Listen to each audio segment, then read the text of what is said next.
자, 이거 지방선거 관련돼서 표 계산 잘해야 된다는 얘기를 제가 드리고 싶은 건데, 일단 이거 대선을 기준으로 봤을 때 60대 이상에서 받은 표가, 여러분 60대 이상에서 윤석열 후보가 받은 표가 745만 표예요. 그러니까 60대 이상은요, 여러분 투표율도 높고 득표율도 높아요. 그렇게 되거든요. 그러니까 60대 이상은요, 여러분 투표율이 얼마였냐면 84.4%였어요.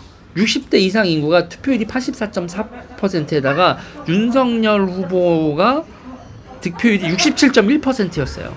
그래서 60대 이상에서 745만 표가 나왔는데, 이재명이 40대한테 받은 표가 347만 표입니다. 50대한테 받은 표가 370만 표예요. 이재명이 40대, 50대한테 뭐 이겼다고는 하지만 그 두 군데서 받은 표에 합친 게 이 윤석열 후보가 60대 이상에서 받은 표보다 적어요. 이렇게 되는 이유가 60대 이상의 투표율이 84.4%고, 그리고 40대가 70.4%, 50대가 81.9%거든요. 투표율이. 근데 이게 왜 문제가 되냐면, 지방선거에서 장년층의 투표율이 줄어듭니다. 지방선거에서는 장년층 60대 이상의 투표율이 40, 50대 투표율보다 더 급격하게 줄어들어요. 그러니까 장년층이요, 여러분. 대통령 선거는 진짜 투표율이 높은데, 지방선거, 그러니까 나라님 이렇게 표현하면 거든요. 나라님 뽑는 투표에서는 열심히 찍는데, 동네 수령 뽑는 선거에서는 그거 뭐요? 그러니까 지방자치 선거에 대한 그 중요도에 대한 인지도가 60대에서 훅 낮아져요. 국회의원 선거도 괜찮은데 특히 지방선거에서 투표율이 훅 낮아져가지고, 그래가지고 이게 지방선거가 보수가 힘들어요. 이게 이렇게 되는 거. 이게 어떤 구도인 줄 아시겠죠? 이게 그런 구도입니다. 그리고 여러분 10대, 20대는요, 여러분 투표율이 나락이고요. 그렇습니다. 그래서 이게 뭐냐면, 보세요. 그러니까 이재명 같은 경우도 그 50표, 그러니까 지금 이 상황에서, 그리고 또 특히 또 주목해봐야 될 것 중에 하나가 경기도 있잖아요. 경기도에서 이재명이 받은 표도 어마어마하게 받았거든요, 저번 지방선거 때. 그래서 요번 선거에서 제가 지금 무슨 얘기를 하고 싶냐면, 지금 선거에서 강용석 후보를 지지하는 층들에 대해서 더 면밀하게 한번 분석을 해봐야 되는데, 절대로 강용석 후보를 무시할 상황은 아니다라는 거예요. 제가 아까도 이제 이거 얘기가 관련돼서 아까 이제 카톡을 하다가도 제가 지금 그랬는데, 아니 강용석이 문제 있다 어쩌고 저쩌고 막 얘기를 해. 그래서 제가 무시할 수 있어? 강용석의 표를 무시할 수 있는 거. 그러니까 강용석 현상이라고 얘기를 하면서 이건 단일화는 가야 되는 거다. 그러면 강용석하고 단일화를 하면은 오히려 중도층이 빠져나갈 표가 더 많아. 그래서 제가 그런 게, 김은혜가 중도표를 그렇게 많이 흡수하고 있다고 생각해? 그리고 지금 대한민국에 중도라는 사람들이 그렇게 많을까? 그리고 중도라는 사람들이 강용석이 어떻게 지금 유튜브에서 활동하는지 그렇게 관심들이 많을까? 그리고 그거에 대해서 강용석에 대한 비토 감정이 많은 중도층이라는 게 실존할까?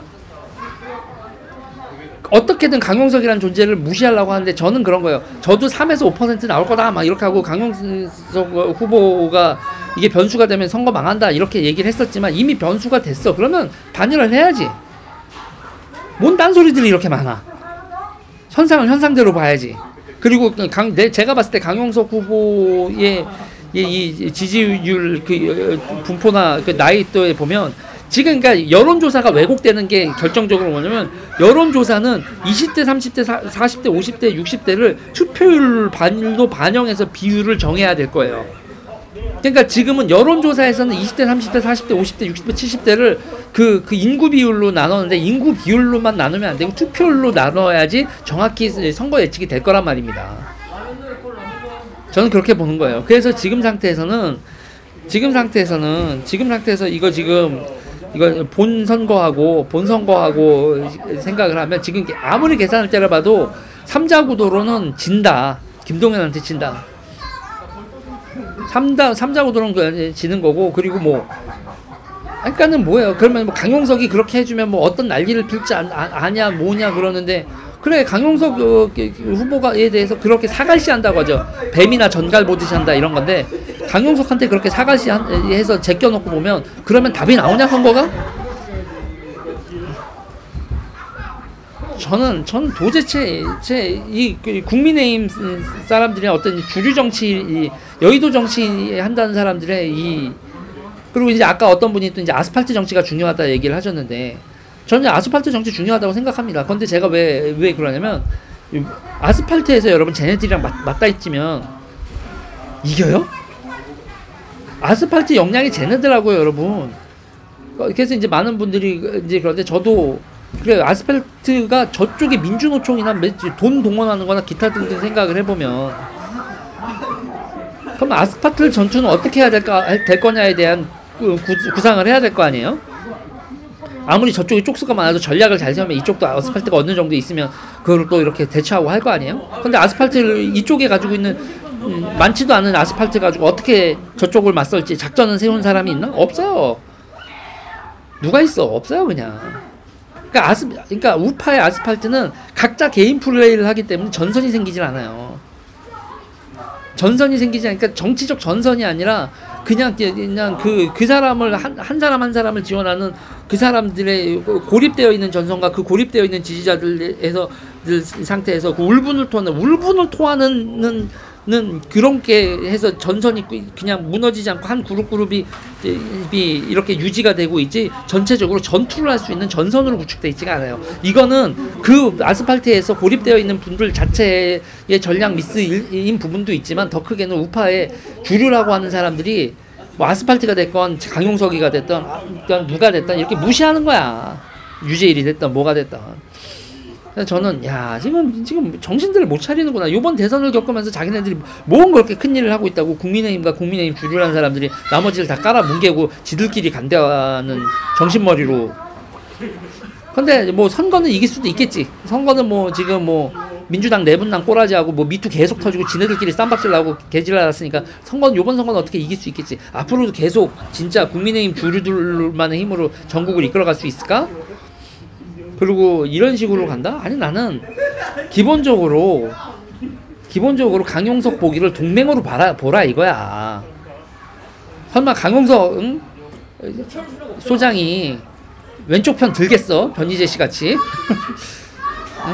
그러진 않을 거 아니야. 그러니까 저는 지금 우파가 무슨 자신감이 있어서 그렇게 자기네들끼리 이렇게 꿍짝꿍짝하면 된다고 생각하는지 모르겠어요. 요번에도 어쨌든 간에 강용석 소장은 이게 제가 그랬죠. 제가 이건 잘못했다고 잘못 봤다고 인정을 하겠습니다.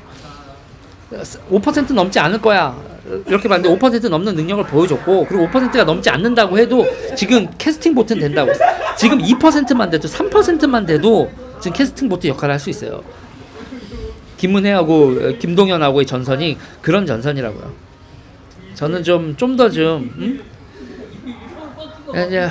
그냥 안타까운 심정으로 보고 있습니다. 안타까운 심정으로.